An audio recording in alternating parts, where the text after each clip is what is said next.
The biggest rivalry in women's boxing is over. The winner has been declared and the debate is settled. Or is it? Of course, I'm talking about the trilogy between Katie Taylor and Amanda Serrano. We will also be looking at Chantelle Cameron, the return of Savannah Marshall versus Shadasia Green, and of course, ALYCIA BAUMGARDNER against Miranda. That's right, boxing fans. Welcome back to a ladies' night edition of Chatter Boxing, the show that kind of sounds like shadow boxing. We have got a lot to go through these next 48 hours and of course the next week. So let's get straight into it. Starting off with Chantelle Cameron versus CAMARA. I honestly won't spend too much time on this. It was a rather straightforward victory for Chantelle Cameron, I thought as well. The fight was on in the early hours of the morning for me. So I wasn't half asleep, but I have since slept and seen a lot of boxing since then. So the memory isn't all that, but it seemed like fairly easy work for Chantelle Cameron. I remember she was working that jab a lot. She was coming forward. She was working the 1 and 2 a lot. And overall, I feel like she dispatched of her opponent quite comfortably. I would love to see Chantelle Cameron going in against Katie Taylor again to give us that trilogy. Why not? She's deserved it. I think it's crazy that Chantelle Cameron was on the preliminaries. I understand there was a stacked undercard and there was a lot of great female fighters on there, but Chantelle Cameron on the preliminaries, it's a little bit unexpected, a little bit unusual. That said, fairly easy win. I will give both fighters credit for their outfits. I think both outfits were quite cool. Chantelle Cameron, she had the leopard print on the top, on the shorts, and on the boots, while her opponent, CAMARA, she had a really cool colored short thing going. And I like when the shorts are cut out in that kind of design. I'm sure there's a name for it, but unfortunately I don't know the name. Anyways, credit to both opponents. Good to see Chantelle Cameron again. Let's see more of her, hopefully against Katie Taylor. Up next, we've got Savannah Marshall, or the return of Savannah Marshall versus Shadasia Green. Savannah Marshall, of course, 2 years out of the boxing ring. I was actually in her last fight where she lost to the GOAT, Clarissa Shields, in London. What are you going to do? No shame in losing to Clarissa Shields. She did spend some time in MMA over the last 2 years, so it's not like she was on a complete break from sports. Shadasia Green, this was a great fight, by the way. Shadasia Green, she came out to Bleed Just Like Us by Notorious B.I.G. And honestly, I love that entrance music pick. I never thought that that song would make a good entrance music song, but to be honest, it was ice cold. And if you hear the lyrics of that song, yeah, very fitting, very intimidating kind of entrance music. Credit to her. Anyways, let's go straight into the action. From round 1, Savannah Marshall actually started the fight very well. I had her winning the first 4 rounds. And from round 1, you could see like it was a very impressive first round in my opinion. She looked a different class. She looked a different level. You could see the Peter Fury influence. Honestly, she looks, her stance, her posture, her boxing etiquette, like her body language is so reminiscent of Tyson Fury. Honestly, so reminiscent of Tyson Fury. The way she stands, the way she's like jerking, the shoulder feints, a lot of shoulder feints, just like Tyson Fury. The way she like kind of holds her body, you can definitely see it. They did say that in the commentary, I think in the second round. Honestly, you could tell from the first round, and I had that written down in my notes before the commentary mentioned it. Another thing I will say, her body build is similar to how Tyson Fury's body is built. He's got very long legs, kind of a small abdomen, torso, and like long arms.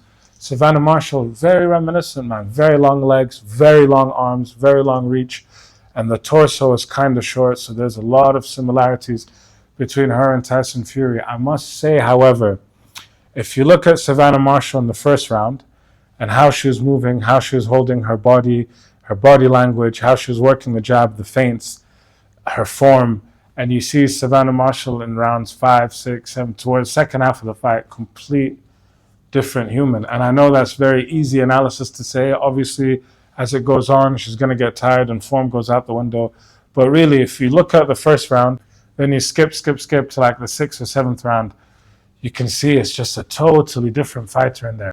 The form, the posture, how she's holding her body, the feints, the quickness, the twitchiness, it's all very different. So credit to her opponent, Shadasia Green, for doing that to her. I thought this was a very good fight, a very close fight. Shadasia Green, the referee gave her a hard warning, I believe in the second or third round of the fight, for holding, clinching, what he deemed excessive holding. I thought that was a bit harsh. And then in the fourth round, if I'm not mistaken, he deducted a point. And okay, I think that's harsh, to be honest. So first of all, nobody likes to see excessive holding. Nobody likes to see excessive clinching. But it is a part of the boxer's game plan. And if you take that away very early on, as he did, giving her a hard warning in the second round, and then deducting a point in the fourth round, that's a little bit of a disadvantage to the fighter, because their game plan could incorporate some clinching, some holding on. I don't think it was that excessive that it warranted a point deduction, but I will say, in the referee's defense, he did give her a hard warning 2 rounds earlier. She did kind of continue after that. So I guess fair play, although if it was me, I wouldn't have deducted a point so early. Like I said, I gave the first 4 rounds to Savannah Marshall. I then gave her round 8. So that's a total of 5 rounds to Savannah, which of course means 5 rounds to Shadasia Green. However, Shadasia Green did get the point deducted. So on my card, Savannah had edged it by 1 point. Obviously, she got the decision loss. Shadasia Green got the split decision win. And I can't say I'm too unhappy about that. I can see it going that way. The second half of the fight, the momentum was fully with Shadasia Green. And unfortunately, as much as I like Savannah Marshall, she only has herself to blame, really. Going into the 10th round, I thought she was up. Her coach was telling her that you're up, and he was telling her, listen, don't do anything too sloppy. You know she's going to come out for you because she needs the win. She needs to win this round. Don't get caught in a firefight. And he was telling her, don't lean over too much. Don't overcommit and lose balance and lean over. And what we saw in the 10th round, at least in my opinion, she engaged Savannah. She engaged when she didn't have to engage. She went up close quarters and she got into a brawl with Shadasia Green in the last round, which I think she didn't have to do. And exactly what her coach was telling her to do, which is to not overcommit and come in too much and lean over when you throw your shot, she was doing. And unfortunately, I feel like in the final round, she played exactly, look, if I was Shadasia Green and I wanted my opponent to fight a certain way in the final round, that's how I would have wanted my opponent to fight in the final round. To come close, to engage with me, to get in a brawl, and hopefully I can get on the better end of the brawl. And that's what happened. So although, again, these 2-minute fights are very hard to judge, and there were some good close rounds in there. I think the 5th round was a very entertaining round. And Shadasia clearly won the 5th round, but very good stuff. Although I had on my scorecard Savannah winning by 1 point, I can totally understand Shadasia Green getting the win, although I was surprised. But just on that 10th round alone, Savannah kind of only has herself to blame. Would love to see them both again. Hopefully we don't have to wait 2 years for Savannah Marshall to come back. She showed her quality. She showed her class. She's got heavy hands. I think it was just ring rust, maybe a little bit of fatigue. And of course, Shadasia Green has got great power. So the power did wear her down. But there was no need to get that involved, especially when you're in a winning position, in my opinion. Up next, we've got ALYCIA BAUMGARDNER against Miranda from Spain. I believe she's from Spain. Again, very good fight. Again, very close and tough to score this fight. Very close. I had it 96-94, maybe 97-93. So just 1 or 2 rounds in them. But again, it's the second half rounds especially. They were very tough to score for me. I think Miranda was winning when they were up close. And I think some of the rounds in the second half of the fight, they were fighting more up close. And I think Miranda was coming off the better of those exchanges. But early on, first half of the fight, you could see ALYCIA BAUMGARDNER's class, man. You could see her class. Her speed, her combinations, her technique, all in point. But as the fight grew, they were getting closer, and Miranda was catching her more and more, and it was starting to have an effect on ALYCIA BAUMGARDNER. Still, I agree with the scorecards. I had her winning. I do think, though, if this was a 12-round fight, probably Miranda would have ended up coming up with the win. I think round 10, especially the final round, like, how did you guys score that round? I had no idea how to score that round. It was a very, very close, tough round. I think in the end, I gave it to ALYCIA BAUMGARDNER just because, again, you really do need to beat the belts off the champion, you know? So benefit of the doubt, it's like a 51-49. I gave it to BAUMGARDNER. She's a very good fighter. I'd love to see them both come back because Miranda showed that she was game, and ALYCIA BAUMGARDNER showed her class. And up next, we've got the main event, the Fighting Pride of Ireland, Katie Taylor versus Amanda Serrano, representing Puerto Rico and New York in her home state, basically. What a good trilogy we've had. One thing I can say is that the people I've spoken to, the scorecards were everywhere, all over the place, like in the first two fights. Obviously, this was a very different fight. The first two fights were all action, amazing fights. War. Both of them were Fight of the Year contenders in their respective years. Oof, I think the first fight was very close. I'd have to give it to Katie Taylor just about. Second fight, extremely close. I would give it to Amanda Serrano, to be fair. The third fight was razor close.